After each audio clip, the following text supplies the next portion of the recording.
The unsurpassed, penetrating and perfect truth is seldom met with, even in the 100,000 myriad kalpas. Now we can see and hear it. We can remember and accept it. I vow to make the Buddha's truth one with myself. Homage to the Buddha, homage to the Dharma, homage to the Sangha.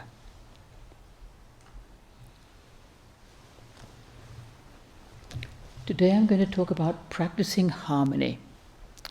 As many of you will know, last week we had our first full meeting of the monks of our order since the pandemic began, since 2019, before the pandemic began. For anyone who doesn't know, we have an order with, this is a monastery here, we have a monastery in Britain called Shasta Buddhist Abbey, and we have a number of priories, small temples, and other monks living in various situations. So we've got quite a lot of monks, and we try to all meet together on Zoom, because it was not going to work in person this year. Usually every 2 years, we try to have a meeting of all together, alternating between here at Shasta Abbey and at Throstle in Britain. So every 4 years we host one of these meetings, and every 4 years Throstle hosts one of these meetings. And every 4 years we go over there, and every 4 years they come over here. But we haven't done this for a few years. Meeting in person is really nice, is wonderful. To discuss things, to take refuge in each other, see each other, spend time together, talk about things, talk about people's situation. How is it going with such and such? And just spending time together.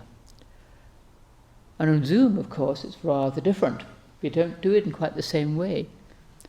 Well, first of all, there's the time difference.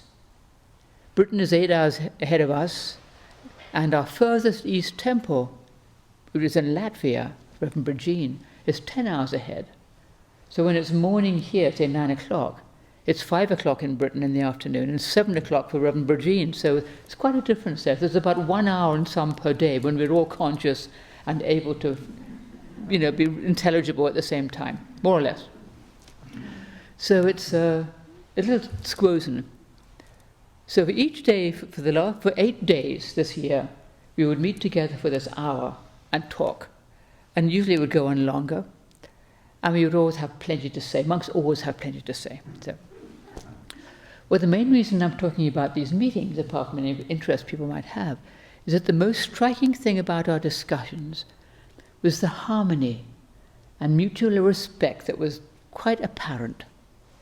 Monks might have widely divergent views about almost anything, because we are like that, but we would listen, and we would hear what everybody had to say.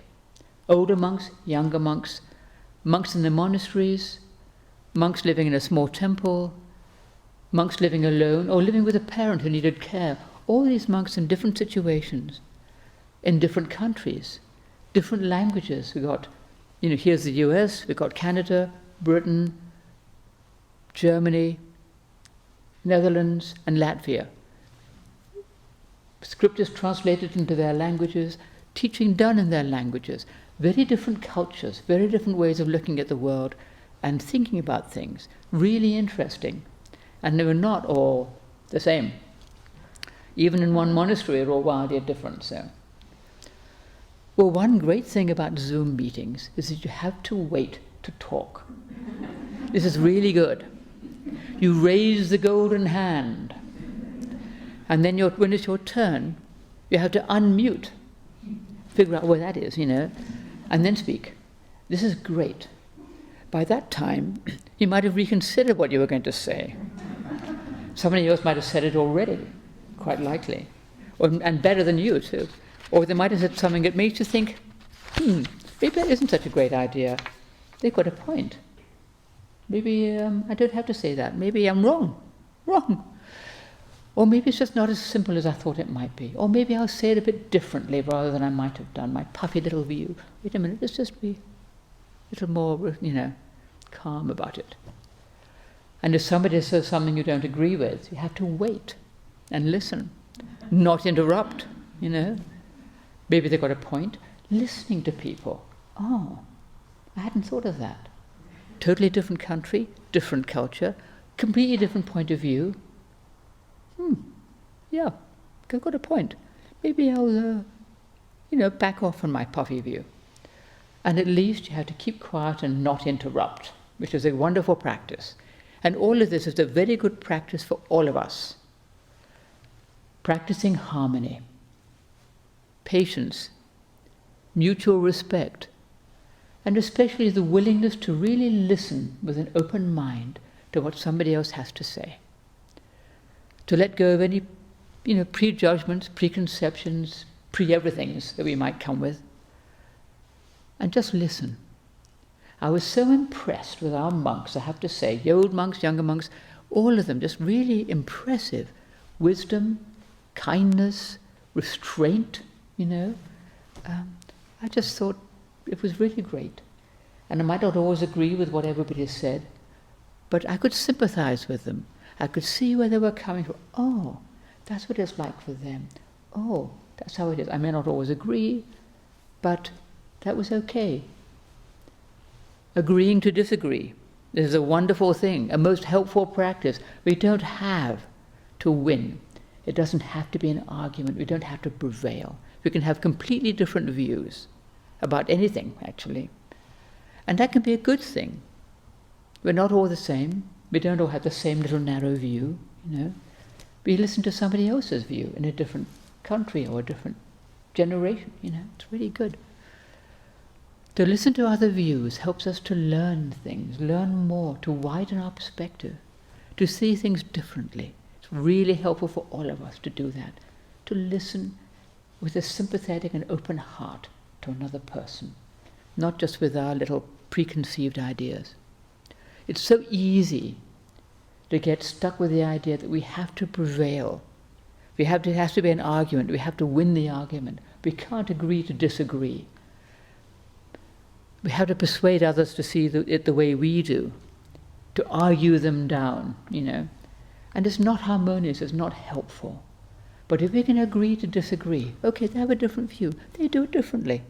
Okay, maybe I can bear it,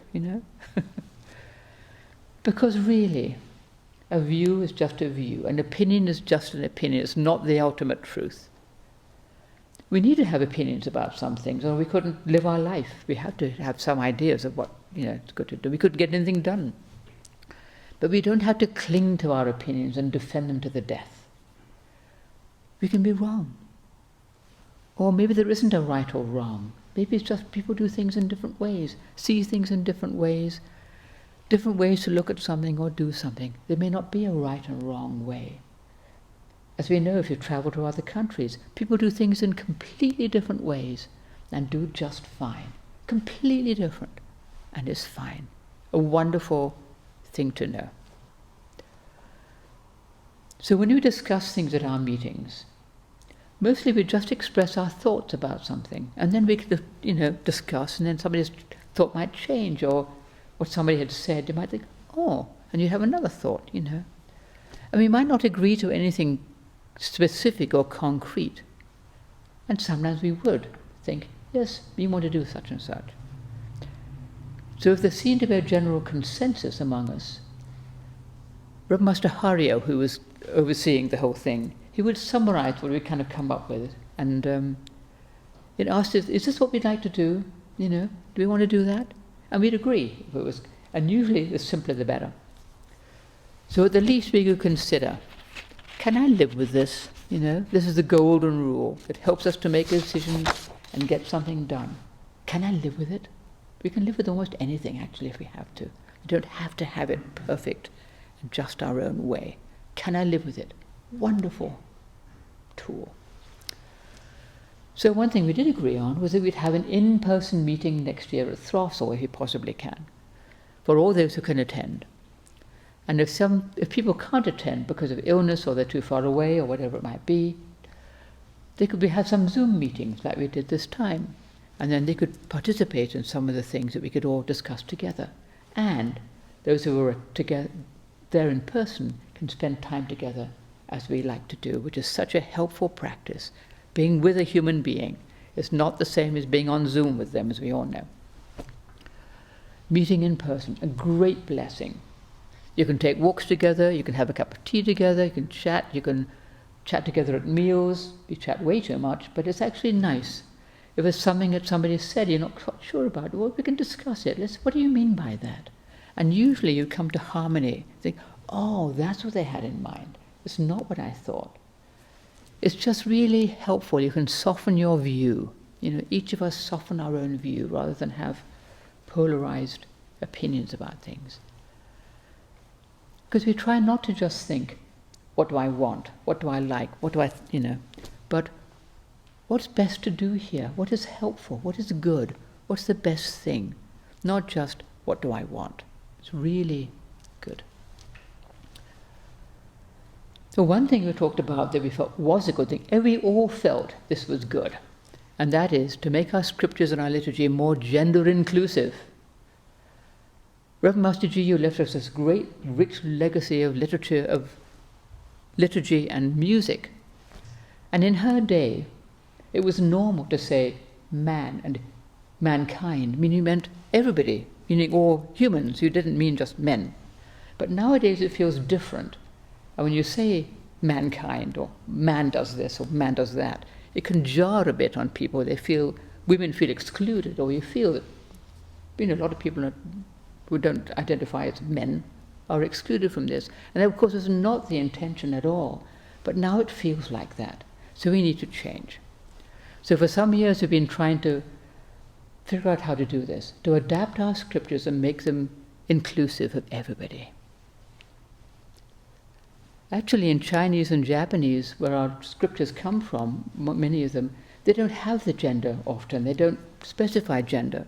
But old translators would kind of default to the male pronoun, so you think everything's male. But actually, it wasn't necessarily so in the old translations. So Reverend Hubert, I noticed, really tried to minimize gender-specific things, tried to have one or a person or whatever, which was nice that he did, because he was coming from a later time than Reverend Master Jiyu.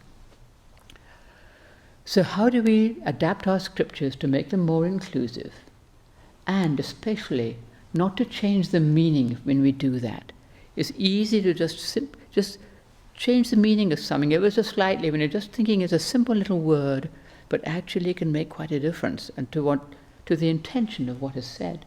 And we want to keep it as much as possible to the original intention of our scriptures. And how do we do that without sounding clunky, or using language that might then be out of date in a few years, and then we have to do it again? We don't want to do that. We don't want to be too politically correct in that sense, but to do it in a way that makes it dignified, will last, and keeps to the meaning. This is not too easy, So we've been trying to do this. We've been trying to get on with it and do something. We've had committees, we've had meetings and speakings, we've had people really working on our scriptures, and I think eventually we'll hobble towards something towards something we can actually use. I really hope so, because otherwise we'll all be dead before we do it. And here again, the case for the golden rule. Can I live with it? If you don't all absolutely love everything we have, it's very likely we won't. If we wait for that, we'll be waiting for a very long time. So be patient with us. We're working out, doing our best, and we will come up with something. But to do it skillfully and wisely is what we're trying to do, to keep to the spirit of our scriptures and our liturgy, and have it work for everybody and include everybody. So we're working on it. And this is an example of, can I live with it? As I said, a helpful tool, a wonderful tool for the practice of harmony. If I hear or see something that grates a little bit, well, can I live with it? Do I have to fix it? Do I have to set the person straight? Do I have to have it my way? Or can I live with it, And this doesn't mean just letting everything slide and not saying something when we need to say something. But we don't have to have everything just the way we want it. Sometimes we can live with something that's not perfect, or not quite the way we'd like, And to practice some wise discernment here. Is this just a puffy self wanting things its own way? Or is it really something that needs to be addressed.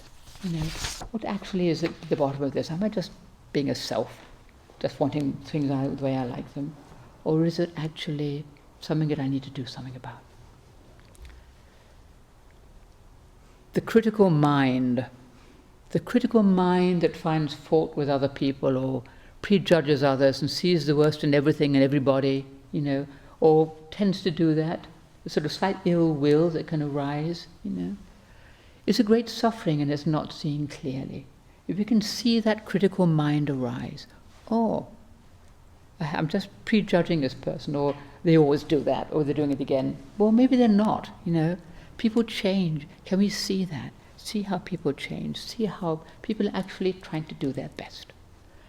If you try to see the good in other people, see their pure intention, especially if we have difficulty with them, to see the good in them, it really helps us to practice harmony. To see their good intentions, to see them trying to do their best. It helps us to get along with them and to respect them and trust them more. Very, very helpful, rather than just looking for the worst, looking for the fault, the fault-seeking missile. In our world, there's a huge need for practicing harmony. There always has been, There's so much disharmony now in our politics, in our social life, in our tastes, in our ways of living, whether or not we wear a mask, There's a whole thing attached to that. Oh, they're wearing a mask. Oh, they're not wearing a mask. It's ridiculous. I think that's fading a bit because hardly anybody is wearing a mask except us. But we don't have to make a judgment about it. We don't have to get upset. We don't have to have a view, actually. Everybody's different. People do what they do. If we can try to do our part to create harmony in our family, with the people we love, the people we know, the people we work with, the people we see every day, or the people we just meet in the store, just to practice harmony, not to prejudge people, not to be resentful. If somebody treats us rudely or unfairly, can we come from stillness and respond with patience? Listen to what they have to say. Maybe they're saying something that they need to say, or something we need to hear, even if it doesn't sound very good, And can we do that without just reacting with irritation or defensiveness? Just to hear, If somebody's yelling at us, maybe we still have to hear what they're yelling, even though it's hard, rather than just say, oh, they're just yelling at me. They do that all the time. But to say, what are they trying to tell me? It is amazing how often it can be that we can have a kind of repeated conversation with somebody who's like this person's saying this, that person's saying that, and neither is listening to the other. But if you could just listen more, maybe say, well, you speak, tell me how you see this. And then you speak, tell me how you see this. And then maybe you could see, often it's the case, that both sides want the same thing. They're just going about it in different ways. But so often it's the case, we all want to live in peace and harmony. These people may think this is the way to do it. Those people think that's the way to do it. There's so many issues in our world that are divisive, but in fact, mostly people want to live in peace and harmony with decency and respect. And we don't always practice that when we're trying to get what we want. But if you can see that actually there's a good heart in everybody, and to respect that, and not just react, angrily or with judgment. Oh, they always do that, It's really helpful. If you can see when our self gets in the way, our little puffy self. Oh, it's just my puffy self. I can let that go. If it's just a little self, I don't have to cling on to what it wants. It's just being puffy, and I can maybe relinquish the grip a little bit. Easier said than done sometimes. Harmony in our relationships. It helps us to create or cultivate harmony within ourselves. When we argue, or when we're crabby and irritable, we're not treating people well, when we see what we're doing, you don't feel so good. Oh, I shouldn't have said that, I shouldn't have been crabby with that person. I could have been kind at least, even if I don't agree with them. I can at least be kind. I can treat them with respect. We don't have to be a doormat and let people walk all over us. And we don't have to acquiesce in things that we really feel are not good. But we can be civil. We can listen to others, no matter what they may be saying. Listen to them. Try to understand where they're coming from, to understand what they're saying, what they're trying to tell us, maybe what we need to hear. Acceptance, fundamental to the practice of harmony. Acceptance is harmony. If we can truly accept other people, we can accept ourselves much better. And the other way around, if we accept ourselves, we can accept other people. With all our faults and warts and mistakes and wrong thinking, well, other people's faults and mistakes and wrong thinking, we can accept human beings as human and not perfect. We can accept ourselves as human and not perfect. It's immeasurably helpful, and it helps us to cultivate harmony within ourselves and with other people. Non-acceptance is disharmony by its very nature. We're not accepting something, there's not harmony there. Accepting other beings, accepting the situations we find ourselves in. It doesn't mean we don't try to change things that need to be changed, but we have to accept them first. This is how it is. Now what can I do? Rather than saying, unacceptable, no, we're not going there, we're not doing that, I don't want to listen. Just to say, well, this is how it is, this is how this person thinks, this is what this person's doing. Okay, now what do we do? Do we need to try and do something? Or can we live with it? Can we accept it? Do we need to... We don't have to argue with them or fight with them, but maybe we can understand, sympathize, harmonize, accept people the way they are, and then see what's good to do. To sit still, accept the people and the things and the situations and the conditions that come our way is immeasurably helpful. Then we can more deeply entrust ourselves to that which supports and embraces everything. Practicing harmony. The nature of Buddha nature is harmony, no matter what the world looks like. There's a fundamental harmony at work.